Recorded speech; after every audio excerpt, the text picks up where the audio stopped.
Assalamualaikum warahmatullahi wabarakatuh. Perkenalkan, saya Devi Ambarwati dengan NIM 9312007119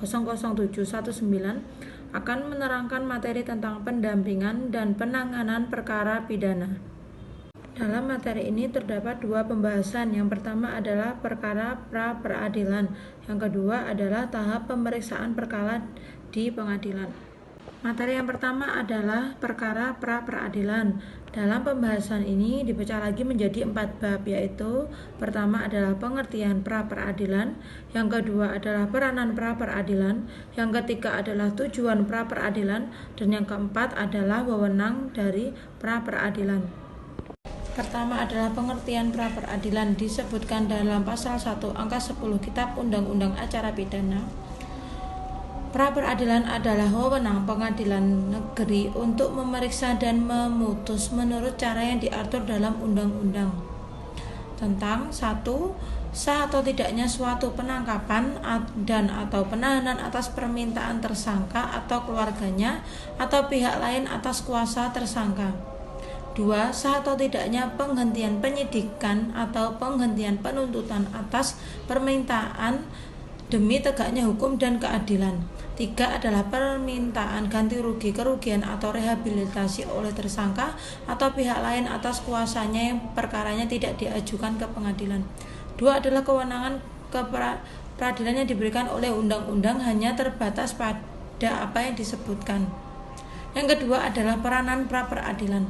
Keadilan harus dibangun sesuai dengan cita-cita hukum dalam negara hukum, bukan negara kekuasaan hukum.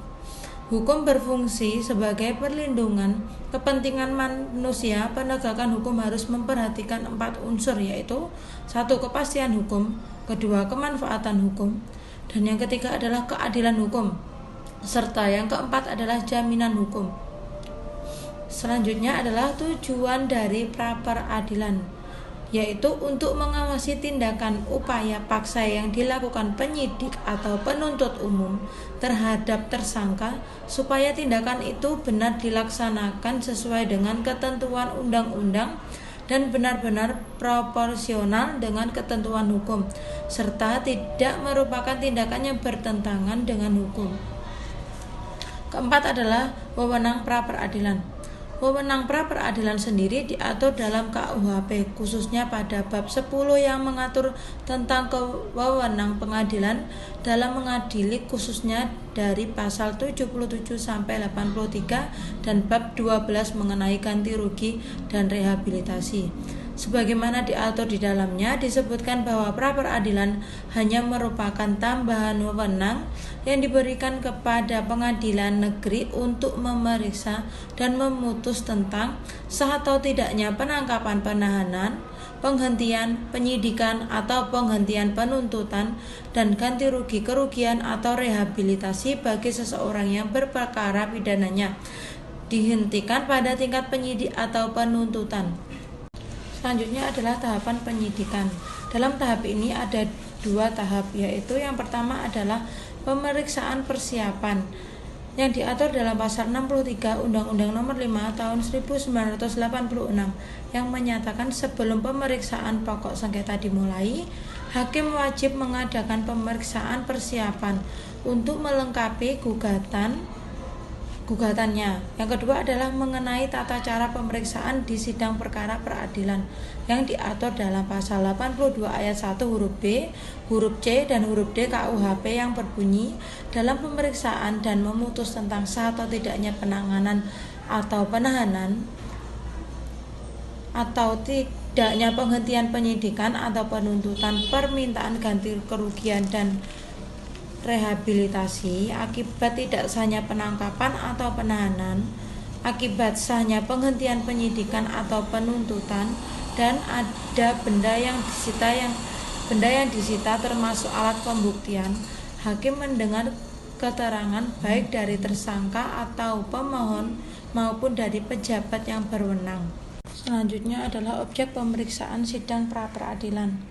Dalam hal ini ada 2 syarat, yaitu 1 syarat material dan 2 adalah syarat formil. Syarat material diantaranya adanya kepentingan penyidik atau penyidikan yang menurut pasal 16 KUHP memuat tentang adanya dugaan keras sebagai pelaku tindak pidana berdasarkan bukti permulaan yang cukup dan tindak pidana yang diduga dilakukan adalah suatu kejahatan. Dalam hal tindak pidana yang dilakukan merupakan pelanggaran, maka dapat dilakukan penangkapan jika ia telah dipanggil secara sah 2 kali berturut-turut tetapi beliau tidak memenuhi panggilan itu tanpa alasan yang sah. Sedangkan syarat formil adalah adanya dilakukan oleh penyidik atau oleh penyelidik atas perintah dari penyidik. Dalam pasal 16 ayat 1 KUHP memuat tentang dengan memperhatikan surat tugas dan surat perintah penangkapan, kecuali dalam hal tertangkap tangan penangkapan dalam dilakukan tanpa surat perintah.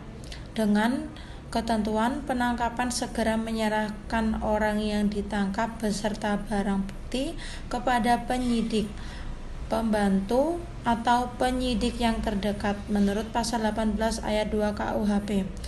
Selanjutnya, tembusan surat perintah penangkapan diberikan kepada keluarga segera setelah penangkapan dilakukan. Hal itu termuat dalam pasal 18 ayat 3. Selanjutnya adalah dilakukan untuk paling lambat 1 hari. Hal itu dimuat dalam pasal 19 ayat 1 KUHP pidana. Sekian sedikit materi yang dapat saya sampaikan. Apabila ada kurang lebihnya saya mohon maaf. Wassalamualaikum warahmatullahi wabarakatuh.